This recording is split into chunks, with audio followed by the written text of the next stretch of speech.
Hey guys, Frank the Pest Geek here. Good afternoon. Well, I'm at my son's school right now because he's getting ready to start soccer in about 10 minutes, and I was at the gym. And man, do I got a lot of stuff to talk about the Paul J. Bello conference. Um, Gosh, that was so good. Man, I'm going to try to talk to him. I hope he listens to me. But I would love that conference um, to be set up to done like on Zoom when they're doing it live, and have people that aren't able to make it be online.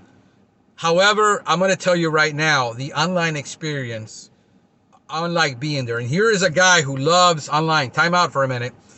Who loves online, but online is given for technical training on technical stuff. You do A, you do B, you do C, and if you follow A, B, and C, and you do it, and you follow the recipe, you're going to get a pretty good cake. Man, this is about the quality of people that go there is the top 1% of people that want to be the best in this industry that go there, and you're sitting around a table with just an enormous amount of experience and talent that your jaw drops and you're humbled to be in the presence of those people. Not to mention the amount of deep-hearted conversations we have about real issues in life. I mean, we had a couple there that him and the wife run the business, and they both got COVID in July, and they didn't think she was going to make it. By the grace of God, I know they're Christian believers, and they believe wholeheartedly that God healed them. But by the time she went to the doctor, she couldn't lift up her hands when she was in the hospital. Her oxygen had gone so below. They basically said, you need to prepare for the worst. Her brother-in-law, I believe, passed away. You have those conversations with people that are heartfelt about the realities of running a business, being elderly, and then they're so full of joy and happiness that is so contagious that, I mean, I literally was in Pest Geek heaven being there among these people. And I'm probably, to be wholeheartedly honest, probably the least experienced guy there. That's how good that was. So you could get the knowledge of it and be online and see that and listen to the conversations, but unlike being there, it's never going to be the same. So I am really looking for October to come around and me going again, investing the money that it takes to go to do that, because that's how good that experience was. I've been to many conferences before, guys. I've been in the industry a long while. I've been to a lot of CEU training, a lot of network training, a lot of expos, and Pest. I mean, Pest World is like down here, like a cheeseburger from McDonald's. And this is probably an In-N-Out burger if you're from California or you're the West Coast, or if you're a Five Guys burger, it's up here. If you're comparing burgers, it's like comparing a sirloin to a filet mignon. There's just no comparison. And one of the conversations that took place was raising your prices. And that was, a lot of people shared their experience in that room of what I know about raising prices. We've raised our prices every single year, 3% across the board, to anybody that's been with us over a year. We send out a notice and saying, on this date, next invoice, the price is going to go up 3%. And we explain why. And a lot of people had, well, if you do that, the cancellation rate goes up. We've never had a cancellation rate at that time. Some people haven't raised their prices in 10 years. The consensus was that you don't raise your price more than 10 to 15%, 15% being at one shot, and that after you've given them that shot in the arm of 15%, because you haven't raised your prices, since you started in business, that you wait maybe 2 years before you raise them again. Personally, I think you raise your prices that much to catch up, you're going to have probably a 5% cancellation rate, which is okay. If you've raised your prices 15%, you're still ahead. If the customer has been with you for 20 years and you haven't raised your prices, man, and they don't understand that you've kept your prices low, do you really want to keep that person as a customer? doesn't appreciate your service and what you've offered, and the fact that they've been riding the bus for free, because you haven't raised your prices in 10, 15 years, and now you raise it all of a sudden, their arms are up. Let them find another company that's going to take care of the way you took care of them at the prices that you're now charging, which is back 15-year-old pricing, and see if, going pre-2009 and seeing if, I probably should be a spokesperson for Dunkin' Donuts. Hey, Dunkin', send me a check. So some people raise their prices 2%. I found that in my market right now, our gas prices doubled. Our suppliers indicated they were raising their prices 8 to 10% this year. So they already announced that to us. One swell soup, prices are going up on product. So our gas prices are going up. Our people deserve raises. Our inflation rate is here in Miami is outpacing that 3%. So do we make it up with volume and sacrifice quality for volume, or do we maintain that level of service that people expect and pay a little 3% raise? I'm fine with people quitting if they don't appreciate our service. They're not going to find another company in Miami that gives them what we give them at the price that we give it, the attention to service that we give, the quality of the people we hire. I have no problems with a 5% cancellation rate. Our cancellation rate right now is less than 2% a year. We got 6% callback right now in the summer. Our callback rates go down to like 1% in the winter. And that's combined.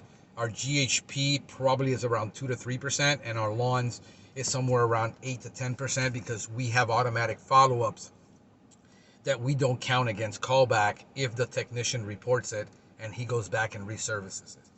We give our technician that autonomy to not have to explain why they're going back to give a free service. If they go and do a lawn and it has weeds and they're on a 2-month program and it has weeds, they're going to do an automatic follow-up at 30 days to ensure they got control. If it has disease, they're going to go back and automatically at 2 weeks. And if it has a serious pest problem, which is about 1% of our lawns have a serious pest problem, less than 1%, where we find a grub problem or something, he's going to go back at 7 days. No explanation. So having a company that actually does that for you and is on top of things, so that the client doesn't have to worry and doesn't have to do the call like most companies. Well, you got to call us if you have a problem. Our technicians stay ahead of it, and therefore it doesn't count against them as a callback. It counts as good customer service, and we appreciate it.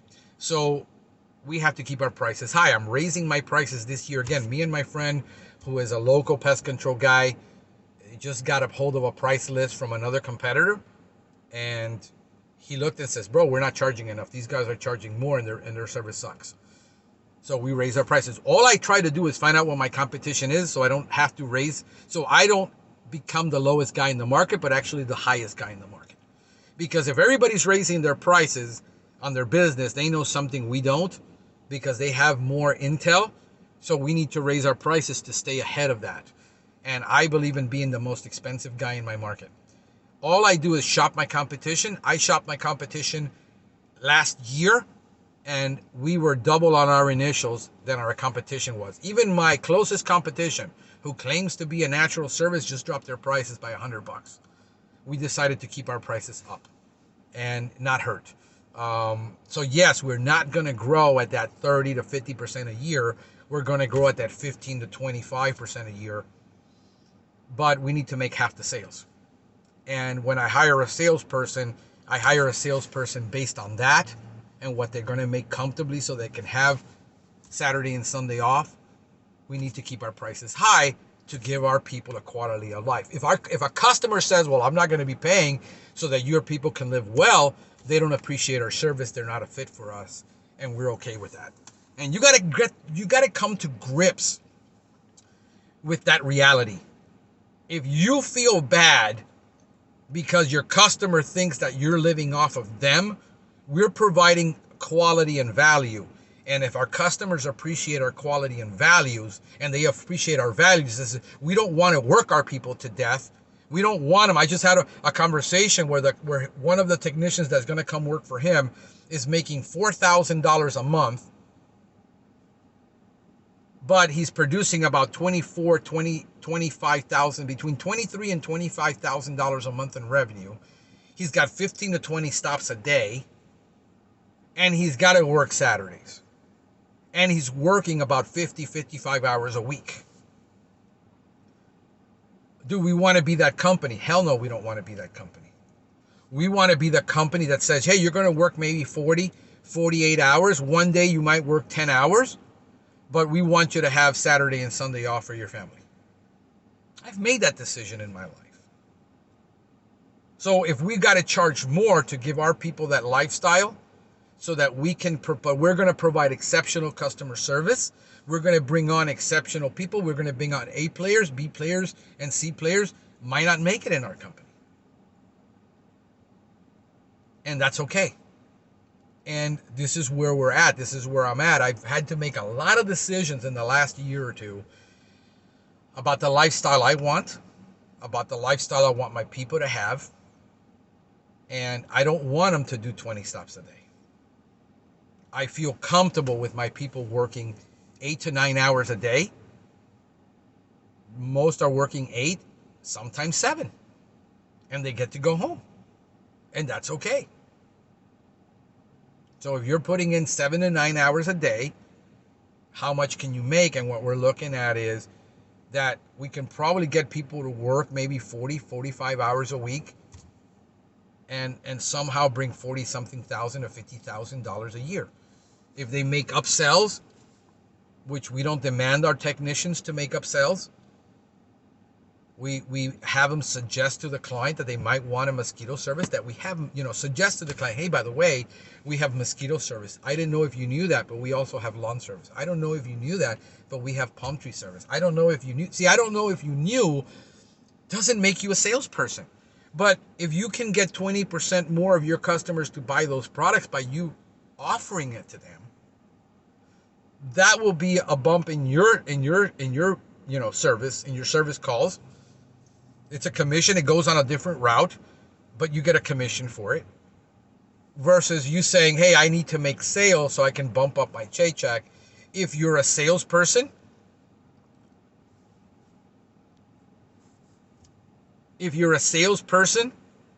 and you like selling, it's available for you. If you get reviews, you get a check for that. So there are many ways to compensate your people so that they can make more money, not necessarily saying, well, they have to sell if they're going to work for me and they have to do this. And I don't think true technicians, are salespeople. However, they can suggest to the customer, they can remind the customer. And there's my technician giving me a call. And this is the second time he calls. So I'm going to let you go. My son's getting ready to start, and I'm going to take his call. Talk to you later. Have a pestacular day.